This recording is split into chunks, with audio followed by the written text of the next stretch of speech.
저 같은 경우는 제 주위에는 물론 다양할 거예요. 특히 조중 회장 같은 경우도 주변에 이제 전공을 하고 있는 친구들이 많으니까. 그리고 이제 우리 전시영 회장 같은 경우도 뭐 근처에 선배만 해도 가까운 동아리 선배만 해도 들을 거고. 저 같은 경우는 아무래도 이제 제가 지금 현재 있는 위치가 전공이다 보니까 저희 전공의 회원들도 그렇고 제 동료들도 보면 일단은 저희가 어떤 과목이든 지금 선택을 한 상황이기 때문에 사실은 이미 선택한 이상 이 길에 대해 외에 다른 생각을 하는 건 좀 어려운 것 같아요. 오히려 어려운 위치에 있어서 이 그냥 현장에 있는 현재 있는 전공인 선생님들의 입장에서 보면 내가 이 과를 선택을 해서 내가 과연 나중에 뭘 할 수 있을까? 내가 이 과를 해서 전문의를 이렇게 고생해서 땄는데 나중에 이 전문의를 따더라도 과연 나중에 개원가나 나중에 이 내가 배운 기술이나 내가 배운 의학을 의술을 정말 써먹을 수 있을까, 활용할 수 있을까에 대한 고민이 오히려 현장에 있는 지금 전공의들한테 더 많은 것 같아요. 그러다 보니까 분명히 고민해서 어렵게 치열하게 인기과를 선택했는데 예를 들면 뭐 정형외과나 예를 들면 뭐 이비인후과나 수술에 대한 과를 선택을 했어요. 그러면 분명히 고생해서 성형외과도 마찬가지죠.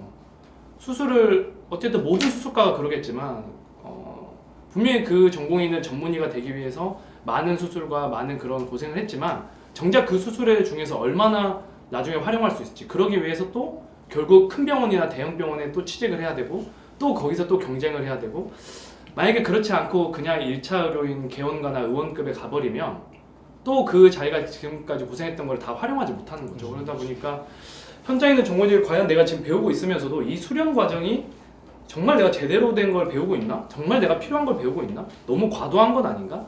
라는 고민들을 현장에 있는 전공의들이 하다 보니 이게 과연 전문의를 꼭 다 이렇게 많이 해야 되나라는 고민은 할 것 같아요. 현장에 있는 전공의들이 확실히 그렇게 하고 뭐 주변에 있는 어때요? 회장님들 저는 이승우 회장님 방금 말씀에 되게 공감을 하는 게 이건 뭐 사실 우리뿐만 아니라 모두가 다 같이 공감을 할 것 같아요. 이게 어느 특정 전문 과목을 선택하고 수련을 받고 전문의를 따더라도 그 다음에 나왔을 때 그 전문의로서의 역량을 다 활용할 수 있는 역할은 한정되어 있잖아요.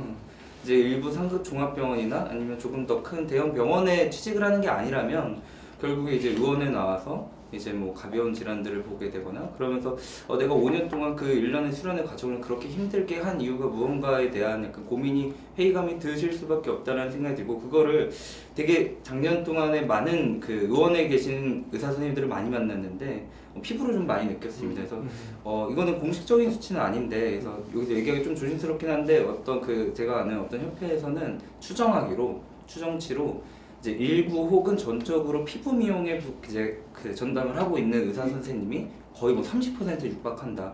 뭐 이런 이야기도 있더라고요. 뭐 공식적인 수치는 아닙니다. 근데 그 정도로 실제 뭐 그냥 의원에 가보시면 알 것 같아요. 어떤 병원, 어떤 건물에 의원을 가더라도 다 일부 미용 정도 하고 있거든요. 그게 결국에 또 의료 제도로 이어지기 때문에 결국 뭐 기승전 뭐 의료 제도에 대한 한탄 아니냐 할 수 있지만 이게 의학적 판단으로서 필요하다고 판단하는 급여 진로만으로서는 의원 운영이 쉽지 않으니까 그런 자꾸 이제 그런 다른 요소들을 투입을 해야만 운영이 가능해지니까 또 그럼으로써 이제 거기서 이제 괴리감이 생길 수밖에 없고 이런 것들이 이제 실제 현장에서 나와 계시는 의료계 선배님들을 통해서 우리가 보니까 이제 실제 수련 받는 사람들이 계속 고민을 하게 되는 것 같아요. 그래서 아까 이승우 회장님 말씀처럼 제 주변에 지금 그 수련을 받고 있는 동기 또 선배님들 많이 계신데 중도에 지금 그만두고 계시는 분들도 더러 많이 생기시더라고요. 그래서 그런 것들이 그러한 이제 앞으로 우리가 느끼게 될 회의감을 반영해 주는 게 아닌가라는 생각이 듭니다. 학생들 입장에서 어때요? 이제 저는 학교에서 다른 과 친구들을 만나면 흔히 하는 얘기가 이런 얘기들인데요. 이제 의과대학에 들어온 이상 의사가 되지 않는 길이 훨씬 더 힘들잖아요. 사실 의사가 되는 길도 물론 어렵지만 의사가 되지 않는 길은 훨씬 더 힘들거든요. 의사가 적어도 지금 대한민국에서는 의사가 되는 길이 전문의 취득하는 길이 이제 가장 넓은 길이잖아요. 근데 그 넓은 길에 마주를 했을 때 정말 오히려 길을 잃어버리는 듯한 느낌이 들더라고요. 내가 정말 의사를 해야 되고 전문의를 해야 되나? 이게 하는 게 나중에 전망이 밝나? 이런 거 봤을 때 뭐 제가 신입생 때만 해도 선배들이 술자리에 와서 우스갯소리로 너 빨리 치대 가지 왜 의대와냐 그런 소리까지 하더라고요.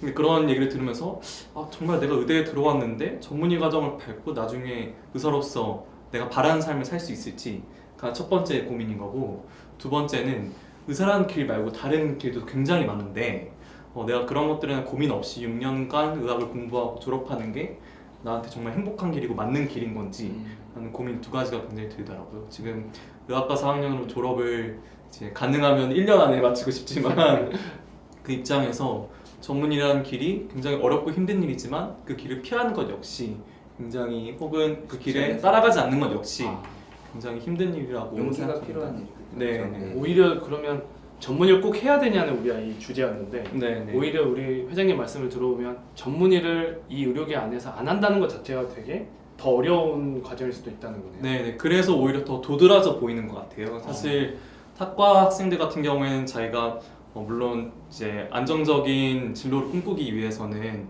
부단한 노력이 있어야겠지만 적어도 의대 같은 경우에는 일정한 진로가 주어져 있고 거기서 벗어나기 위해서 하는 노력들이 오히려 더 힘들다는 거죠.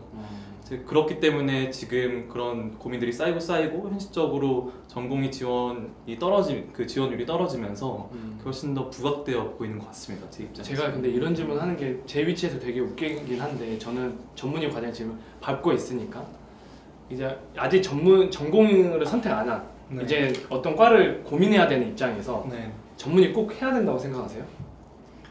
자기가 뭘 할지에 따라 좀 다르긴 할 텐데 네. 이제 아까 전시영 회장님이 말씀해주신 것처럼 이제 우리나라의 90% 이상 정도 되나요? 대부분의 의사 선생님이 전문의 과정을 밟으셨잖아요. 네. 그렇기 때문에 이제 사회적인 분위기 자체가 전문의가 아니면 이제 의사로서의 역량을 충분히 다할 수 있나라는 거에 대한 생각이 국민들에 많기 대한 때문에 인식인 거죠, 그게 의사를 보면. 그런 부분들 때문에 아무래도 고려를 많이 하게 되는 것 같아서 사실 저부터도 그러한 이제 분위기에 휩쓸려서일지는 모르겠지만 저도 그래서 당연히 수련을 받을 생각을 하고 있거든요. 예. 근데 이제 그 수련을 받고 나왔을 때 느끼게 되는 이제 회의감이나 그런 건 또 별개의 문제가 되는 거죠. 어때요? 회장님은? 사실 제가 모든 학생들을 대변해서 말씀드릴 수는 네. 없지만 제 개인적으로 생각하기에 의대생이 가장 잘하는 것 두 가지만 꼽자면 첫 번째는 공부겠죠. 네. 공부가 얼마나 익숙해져 있어요. 공부 굉장히 잘하죠. 두 번째는 이제 규준, 정해진 것에 따르는 거라고 생각을 하거든요. 근데 그 정해진 것에 따르는 부담감이 대부분 다 전문의를 반드시 해야 한다는 생각으로 이어지는 것 같아요. 자기 미래 진로가 어떤지도 굉장히 고민을 많이 하겠지만 이제 그런 고민과 별개로도 내가 나중에 어떤 안정적인 삶을 살더라도 혹은 행복한 삶을 살더라도 전문의 자격 정도는 있는 게 낫지 않나 라는 생각으로 지원을 많이 하는 것 같고 좀 그런 측면에서는 굳이 전문의를 안 하는 게 아까 말씀드렸듯이 안 하는 게 오히려 더 힘든 길이기 때문에 다들 하려고 하는 것 같고 저 개인적으로도 크게 나쁘지는 않은 것 같습니다. 그렇게 따라가려고 하는 게. 네. 이건 다른 얘기고 약간 좀 현실적인 문제이긴 한데 이제 제 주변에 좀 이제 의학 전문 대학원으로 늦가기로 이제 편입해서 들어오신 그 선생님들이 계시거든요. 근데 그런 분들 같은 경우 현실적인 고민을 또 많이 하시게 되더라고요. 이제 의과대학을 의학 전문 대학원을 졸업하고 나오니까 이제 한 30대 중후반이 되신 분들 같은 경우에는 이제 가정이 있으신 분들도 있고 그러다 보니까 이게 내가 5년이라는 시간을 더 투자함이 옳을까에 대한 고민이 좀 많으시더라고요. 그래서 그런 현실적인 부분 때문에도 저희 때가 또 한창 의학 전문 대학원이 많았을 때잖아요. 그래서 그런 문제들, 그런 요인들도 작용하지 않았을까 조심스럽게 생각해 봅니다. 사실 의과대학 내에서는 굉장히 환기가 많이 되고 있어요. 그러니까 이제 그런 다른 학교를 다니다가 다른 전공을 하고 오신 분들도 그렇죠. 많기 때문에 의과대학 안에서도 커리큘럼을 따라가는 거 외에도 개인적으로 막 스타트업을 하신다거나 그런 신의료기술 혹은 다른 유튜브 채널을 운영하시는 분들도 많고 그런 개인적인 진로 활동을 의과대학 수준에서부터 시작하는 분들이 많기 때문에 그 이외의 진로도 전공의 전문의가 아니더라도 다른 길을 많이 모색하시는 것 같더라고요. 그렇게 생각해 보면 예전에 비해서 전문의를 하는 비율은 더 줄어들었을 수도 있겠네요. 네, 제가 정확한 수치는 모르지만 왜냐면 의학전문대학원이 영향을 받아서 꼭 전문의를 하지 않고 의사 면허만 취득한 분도 계실 것 같고 실제 이번에 대전협에서 같이 해방되신 변호사님이 네, 맞습니다. 그 변호사 생활하시다가 하다가 의사 면허만 따고 들어오신 다시 거예요. 변호사 하는 경우도 있고요. 그렇죠. 실제로 전문의 과정도 보면 아까 말했듯이 전문의 자격을 꼭 우리가 취득해야 되는가를 생각해 보면 저도 생각해 보면 그러한 우리 회장님 말씀처럼 네. 남들이 하지 않은 부분 어쩌면 용기가 부족했던 거일 수도 있을 것 같아요. 그러니까 의료계 내에서 다름을 인정해줘야 되는데 사실은 인정해주지 않고 그걸 따라가는 분위기도 많잖아요. 네. 그래서 나도 어떻게든 전문의를 따야겠다는 생각에 전문의 따는 건 당연하고 그 중에서 어떤 과목이 그나마 내가 잘 할 수 있을까라고 하다 보니 다 지우니까 없더라고. 네. 다 지우니까 없는데 그나마 이제 정신과를 할 수 있지 않을까 해서 이제 저는 했던 거거든요. 정신과 인기과인데요.